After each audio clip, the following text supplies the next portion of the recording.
Hello malt mates, welcome to the Whiskey Bothy, welcome to my review, Ralphie Review 1082, in which at the end of a three-part series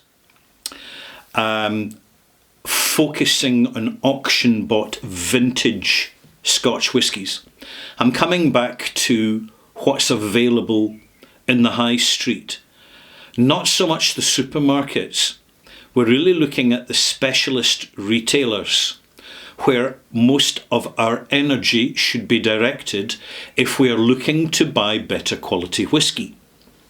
This is a widely available, internationally accessible, single malt whisky from Loch Lomond Distillery, which has, since it came under new ownership in recent years, it's what we call upped its game, and it's doing quite a good job of it, and in my opinion this is quite a good representative bottling of the progress that Loch Lomond Distillery are making.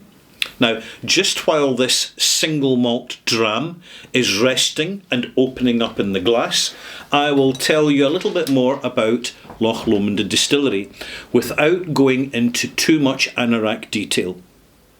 It's all very well knowing how old the distillery is.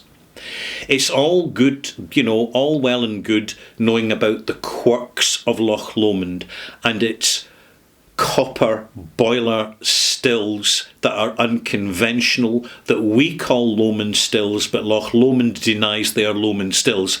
Right, now that's a whole conversation for another day. Loch Lomond is quite a large distillery producing single malt and blends, one of the most notable blends being High Commissioner.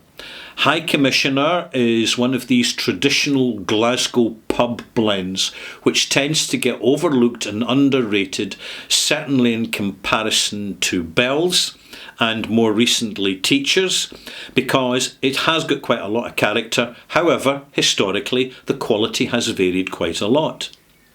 The distillery being under new ownership, they are, as I said, upping their game, so they're improving the delivery of their single malts. They're offering a much wider variety of Loch Lomond distillery styles, including grain whisky made in pot stills, including all sorts of permutations of that, of peated varieties, unpeated varieties, and various experimental wood finish styles.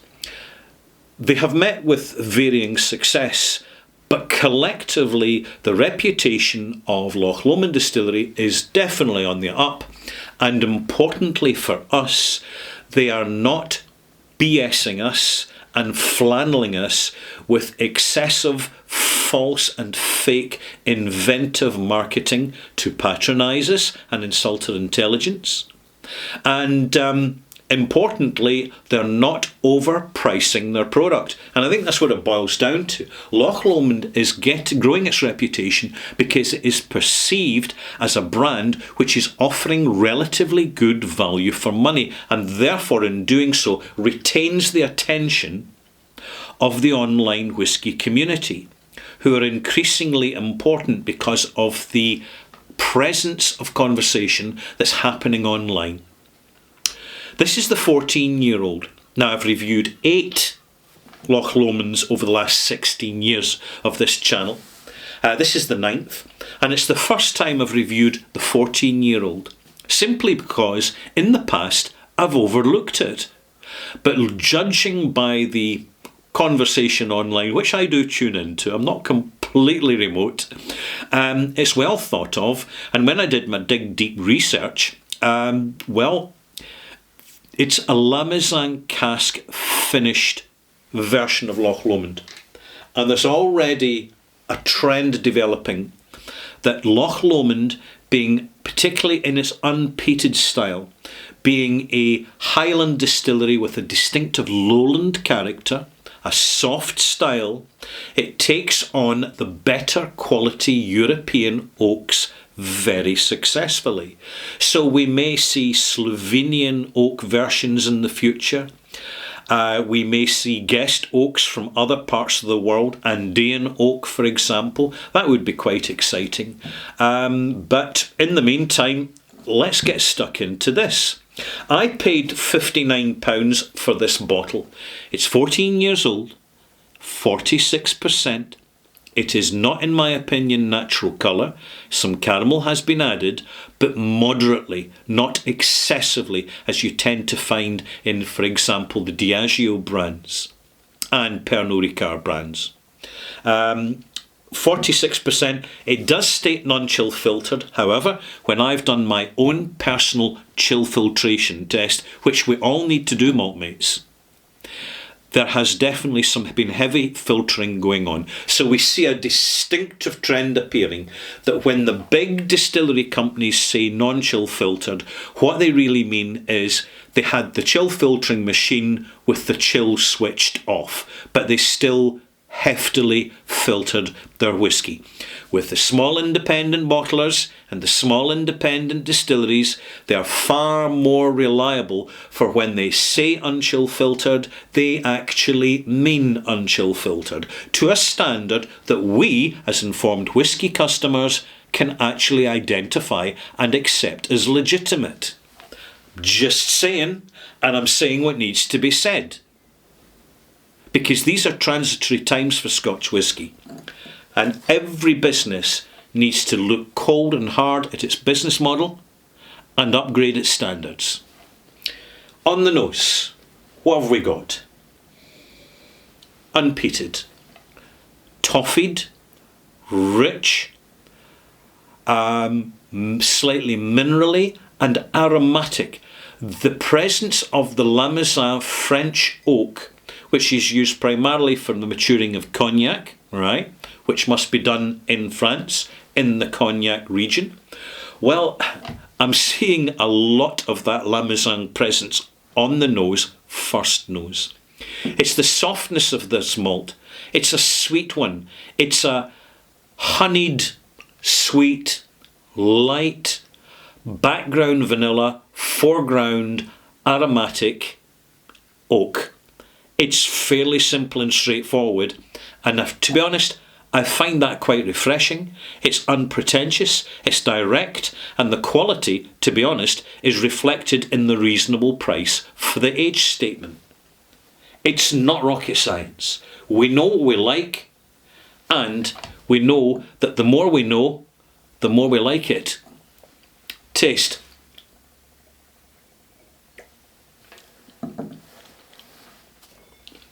Classic sweet and sour, heavy malt presence.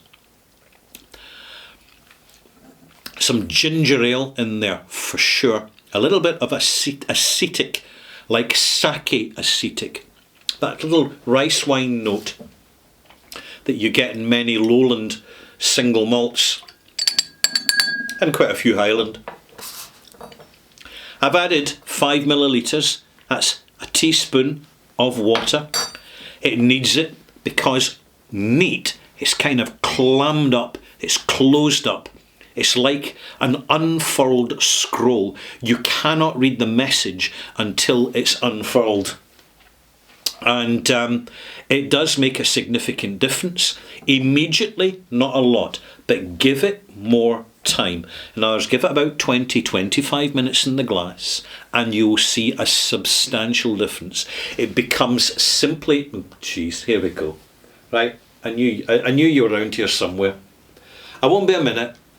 Right, Billy, if I give you treats, will you leave me alone? Okay. Don't jump up again. I'm recording a review for the internet here for all the whisky fans, and I know a lot of them are Billy fans, but at the same time, the whisky comes first. His little brother will be in next, no doubt. And Loch Lomond 14-year-old. The narrative continues. I've added some water. It's a couple of minutes in the glass. The nose is becoming more delightfully resinous. I'm getting sawdust notes. I'm getting traditional bourbon cask notes for sure. a little bit dusty, a little bit sawdust, a little bit wood shavings, right? Distinctive wood shavings. The malt at this moment is coming across as quite light, quite delicate. It's got that Glen Murray axe signature to it. And of those who are fans of Glen Murray, you'll know that the biggest challenge is that when you look at all these finishes, there's ones that work and the ones that don't. It's exactly the same for Loch Lomond. So keep that in mind. And the nose is becoming more spicy from that Lamazan. It's really good quality Lamazan oak. I know that smell anywhere. So will you if you've got a few years experience. We do appreciate it, because what that basically means is the narrative that they are narrating on the back of the label is in fact reflecting what is in the glass and our experience. This, in my opinion, malt mates, is important. However, I do have one thing of concern here, and that when I hold the glass forward, I've added water, and yet we're not seeing much in the way of Scotch mist. I shall add some more. Let's see if we get lucky. I have to say, I've not been particularly lucky so far, so I would say that one of the shortfalls in this bottling is that the non-chill filtering has been a little bit too filtery.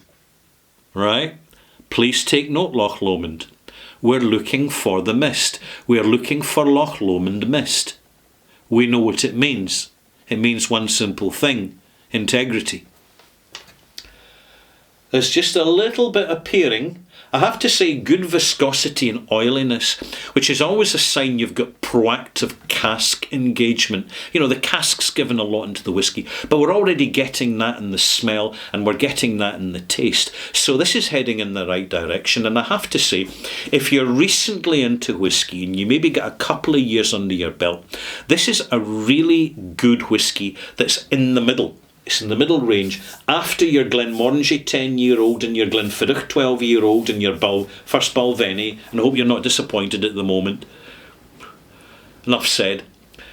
Before you get on to the hefty Loch Mortlachs and Edredeurs, the demanding, dramatic malt signatures, this is one of your great intermediary drams, in my opinion.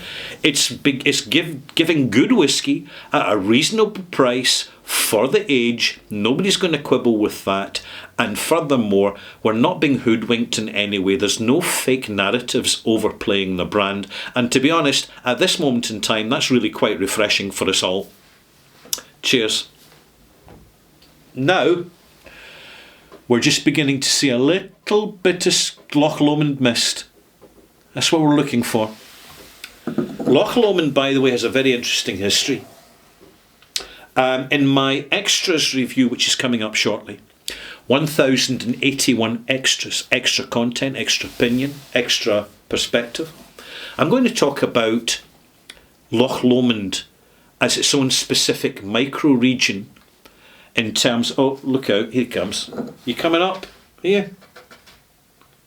It's his little brother. It's Billy's little brother, Fluffy. He's heading up. I knew he wouldn't be far behind. Cats, for all their independence, are very much sticklers for their daily pattern and habit.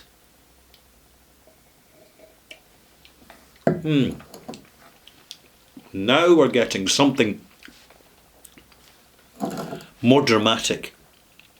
And I needed the video, my review, to carry on for this period of time, to actually mention this.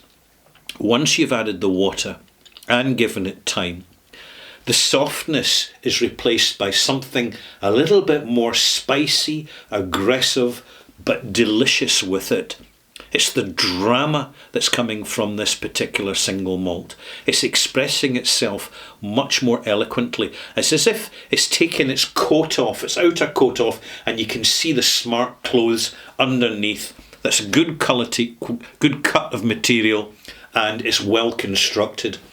So you've got resinous, you've got a little bit of, what's that softer version of cinnamon? It's called cassis. Right, it's got that kind of slight bark and cassis note, but not cinnamon. Cinnamon's just a bit, it's not that prominent. Vanilla and honey, always there on the nose.